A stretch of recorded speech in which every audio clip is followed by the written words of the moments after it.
First thing on today's agenda, well, my uncle actually let me borrow his radiator pressure tester.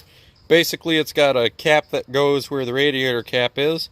You pump air in there until it comes up to the poundage on your cap, and then you see if it falls immediately or if it takes its time going down or just stays there. Ideally, it would hold, but a little bit of leakage I'm pretty sure is okay. We'll see. I did try using it earlier, but the Schrader valve in here was giving me trouble, so I popped it out and rattled it around a bit, and hopefully it's working now so I can get a good reading. So I'm going to pressurize it with this little bicycle tire pump and see how fast the needle drops. Alright, got a little bit over 10. Well, now it's down to 10. And just kind of go let it sit there and see what happens.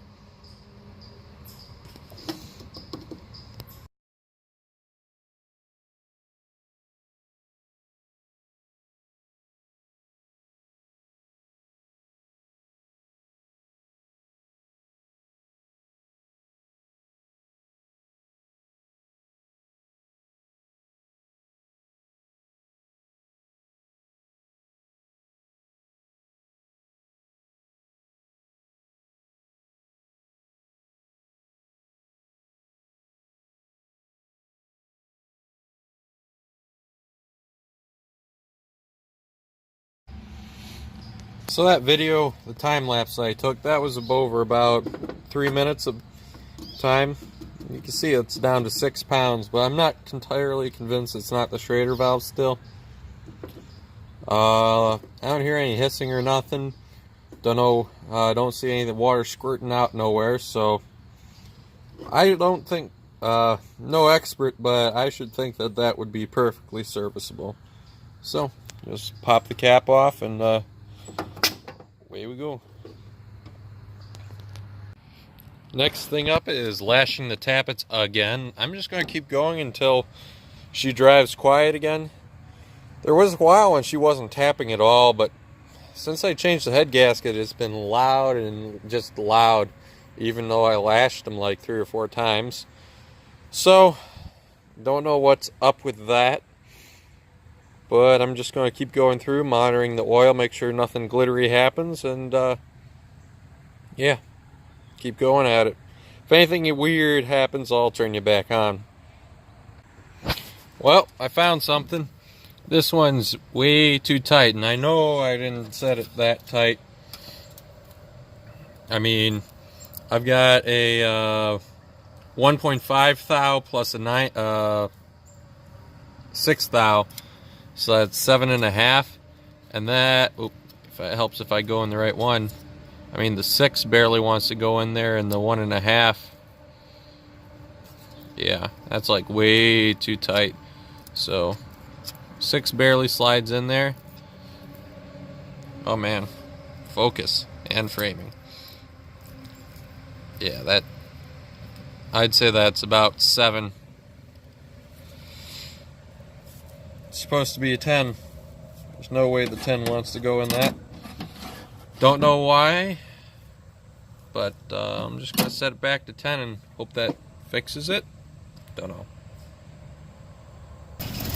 Well, I lashed the valves. I think I can hear an exhaust leak.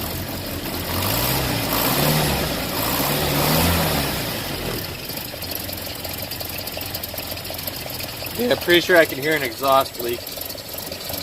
Might need to tighten up the bolts on the downpipe.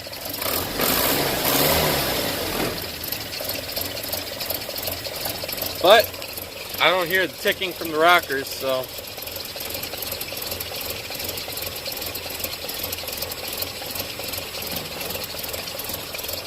that might be solved finally, I hope. I've also heard of exhaust leaks sounding like lifter tick.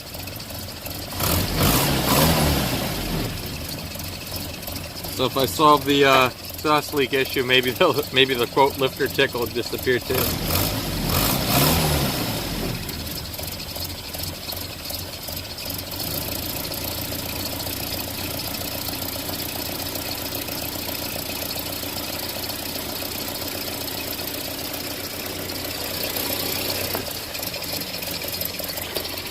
Yeah, I can hear that. Guess I'll have to investigate that later. Don't feel like doing that right now. So, one other thing that I did today, I don't know how well you can see that, but I replaced the bonnet buffer in there. Man, that was a bugger to get in there. I ended up having to close the bonnet to put pressure on it, and then work the whatever you call it, like the rubber barb on the back into the hole using a screwdriver. It just did not want to go in there, so hopefully that means it won't want to come out. Just thought I'd share how I put the spare tire on the bonnet. Well, get locked down anyways. What I found, if I'm standing on it, puts enough pressure and flexes it enough that tightening it down by hand, it won't go nowhere.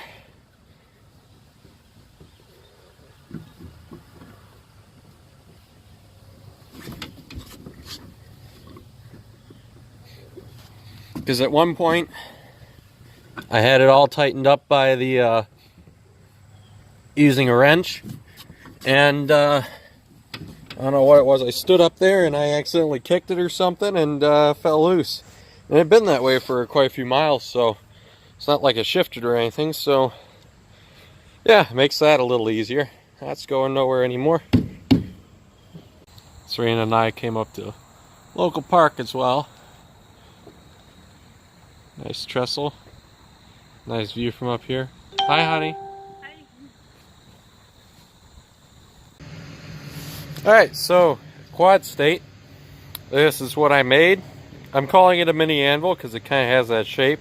Even though it was, well, I eventually want to work towards mini anvils, but this was just going to be a block of steel working on building up forge welding. I did this completely flexlessly. It was out of a piece of mild steel flat bar.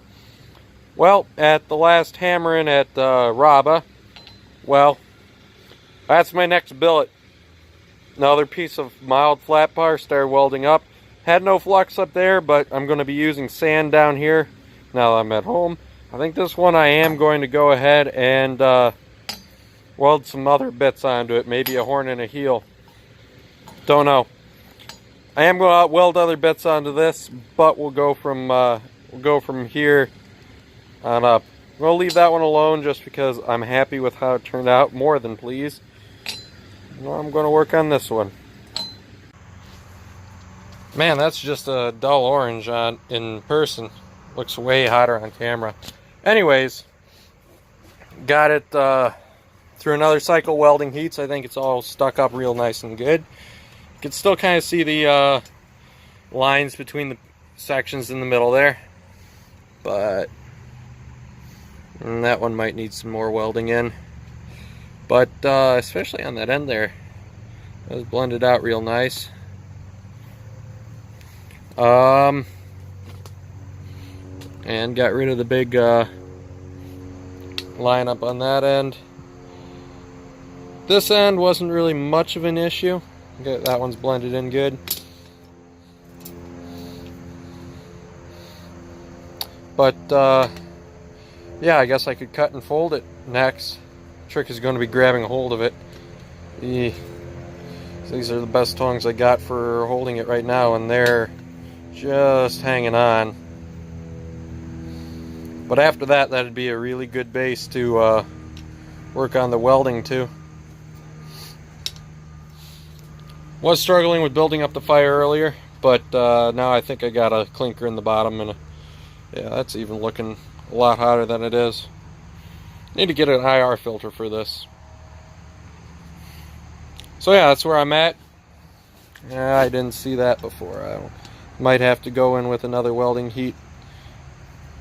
Not enough color temperature left to really tell if that's delaminated or not.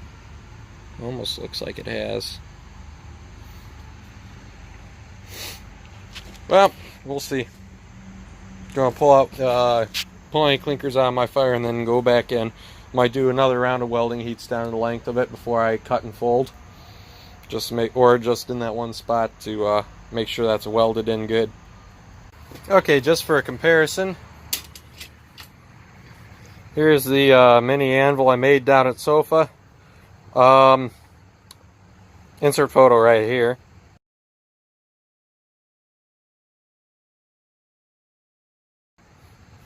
And here's where I'm cutting this billet. And just for a slight size comparison, yeah,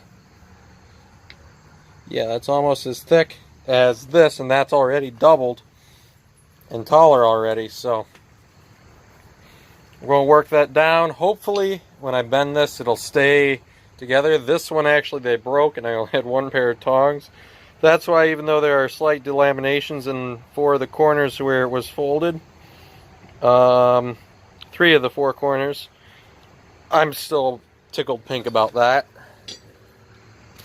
Alright, back into the fire and keep cutting. Alright, makes it look way hotter than it is. It's only a dull orange. Going to take one more heat because remember, that section is all welded together. Take one more heat, get that nice and warm, and fold her over.